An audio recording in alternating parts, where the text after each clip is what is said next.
17,500 अरब रुपए से जायद हजम का बजट आज पेश किया जाएगा। आइंदा माली साल के लिए टैक्स रेवेन्यू का हदफ 15,267 अरब रुपए और नॉन टैक्स रेवेन्यू का हदफ 2,767 अरब रुपए मुकर्रर किए जाने का इम्कान है। कर्जों पर सूद की अदायगी के लिए 7,824 अरब रुपए और दिफाई अखराजात 3,000 अरब रुपए रखने की तजवीज़ दी गई है।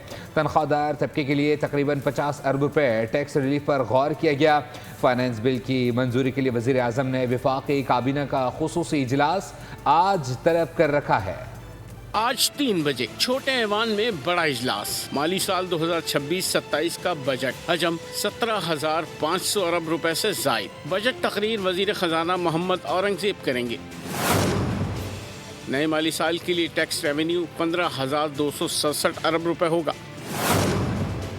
सूद अदा करने के लिए 7,824 अरब रुपए मुख्तस किए गए हैं। दिफाई बजट के लिए 3,000 अरब रुपए रखे जाएंगे। सरकारी मुलाजमीन की पेंशन में इजाफे का इम्कान है। पेट्रोलियम लेवी की मद में 1,727 अरब रुपए वसूल करने का मंसूबा है।